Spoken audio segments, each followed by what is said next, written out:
Hello everyone, welcome to hell. Today we're going to talk about Doctor Strange in the Multiverse of Madness. Now I could do a review, but a lot of channels have already done this, so I thought we would take a different approach this time. And we're going to talk about three major points that if they had fixed or addressed in the film, it would have made the film a whole lot better. Now there are a lot more things to talk about in terms of the movie, but I thought that these would be three key points that they could address, and it would immediately make the film a lot better. Now, even though it's not a formal review, we will be discussing a few plot points. If you don't want to know anything, be warned, spoilers ahead, all right? Now, without further ado, let's get into the 3 points that we're going to discuss today. Number 1, nonsensical plot, aka bad writing. Number 2, unrestricted magic, and this means no particular rule set or restraints applied to the magic shown within the story. And number 3, exposition dump. That is a lot of telling, not a lot of showing, or not a lot of blending of the two techniques within the story. All right, let's start with the first one. There's a lot of examples of nonsensical plot and bad writing in the movie. However, we're going to focus on the main one, the inciting factor, the reason for this whole movie. Wanda misses her children. She regrets giving them up, which, by the way, you wouldn't know, minor point, but you wouldn't know anything about this if you only watched the films. If you did not have Disney Plus, if you hadn't watched WandaVision, you would have no idea why she, like, the fact that she had kids, why they're so important to her, why she would want them back. None of that. All of that context is missing. The movie does no attempt at explaining that, by the way. So, minor thing, but if you haven't watched all of it, then you would be missing that key information. But let's ignore that, okay? She wants her kids back, and for some reason, she thinks that the only way that she can get them back and be with them forever is that she has to track down this other superpowered being, America Chavez, which, by the way, we don't know how she knows that she exists. We don't know how she knows that she travels between universes. We get none of that info, by the way. But she's after this girl, and she wants to drain her of her powers so that she can travel, between universes and be with her kids once again.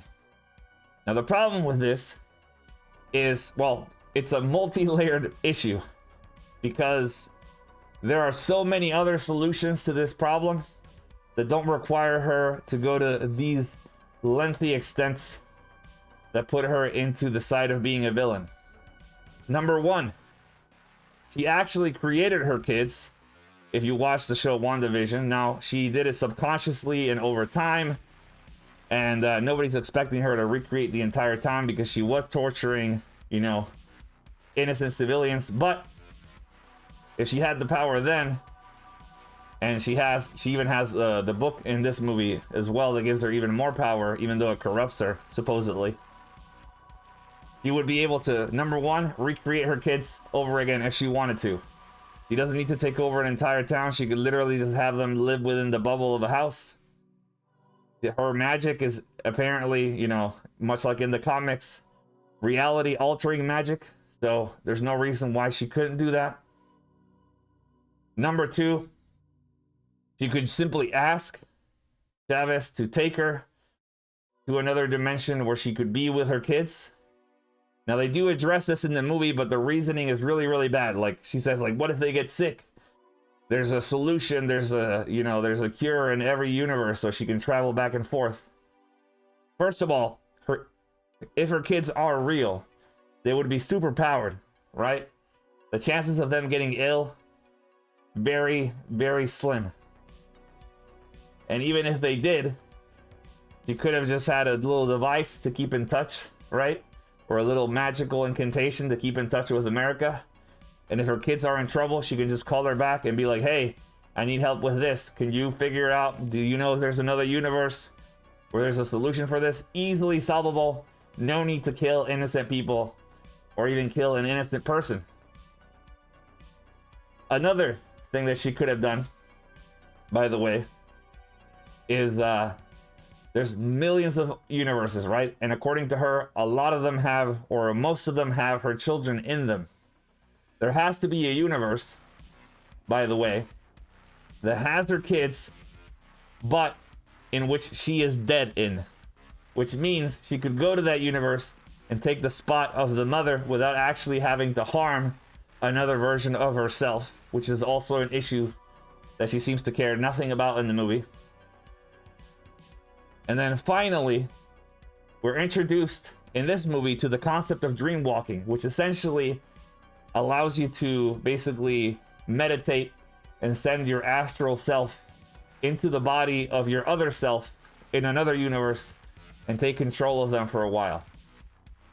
Now, they say this is limited, which is why she doesn't want to use it as a permanent solution. But in the movie, we're shown that she uses it for hours and hours. And the only reason she gets out of it is because she's knocked out of that trance. So there doesn't seem to be any clear limitation there. So there's no excuse. Even if all the other ideas didn't work, which by the way are much better ideas. But even if they didn't work, let's assume that that was the only solution. What's the problem with just dream walking every day for countless of hours, getting to be with your children, then coming back? Like, is that not a feasible solution as well? I feel like the entire plot of the movie hinges on this very factor, and there's so many easier, simpler, good, non-villainous solutions to this problem that just simply don't get addressed just because they want it to happen that way. And it's just bad writing, guys. It's just bad writing. Let's move on to point number 2. Unrestricted magic. Now, I get it.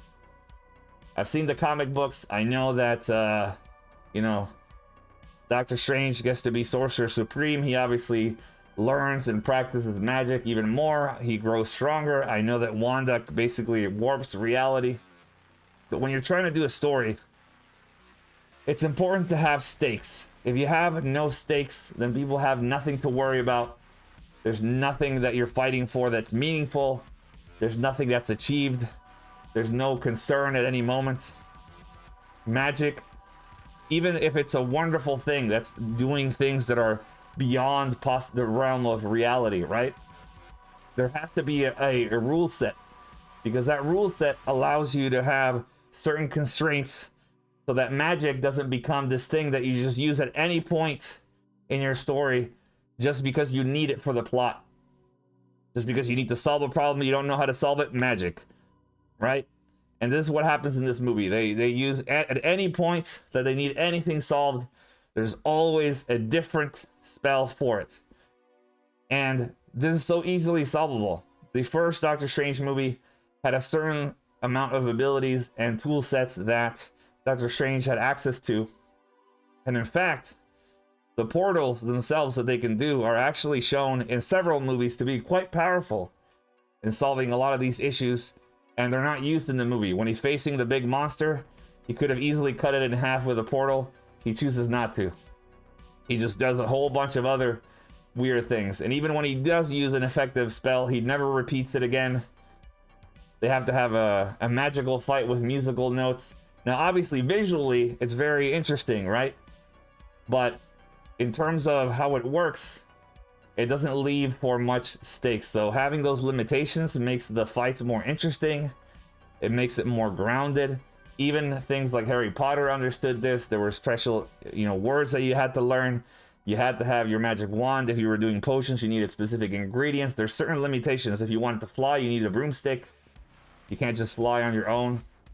So there's a lot of little things that you can add within your magical world that ground it a little bit and make it more interesting.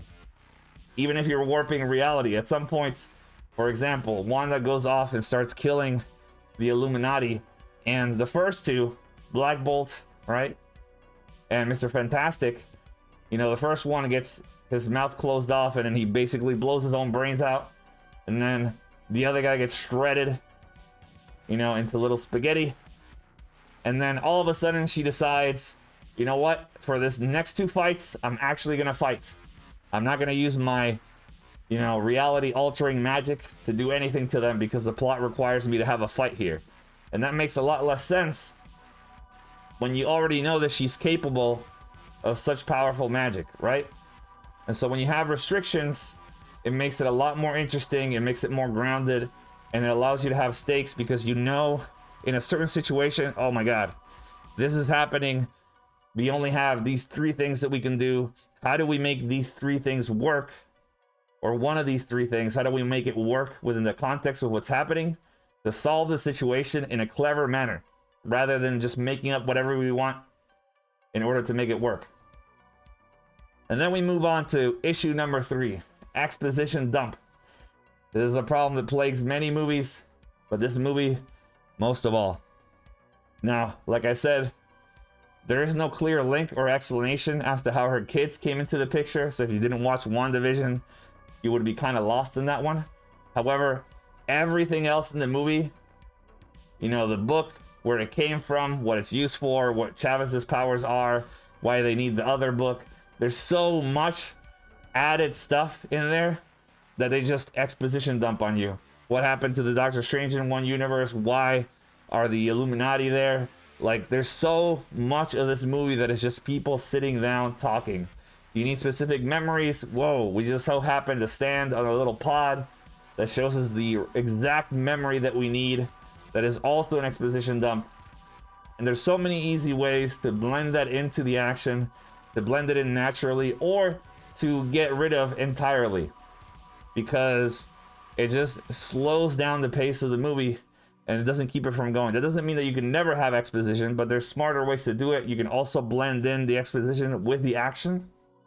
So for example, people could be having a fight and they're talking, or you know, they're kind of like yelling at each other through the fight, and the words that they speak give context to the fight that's going on.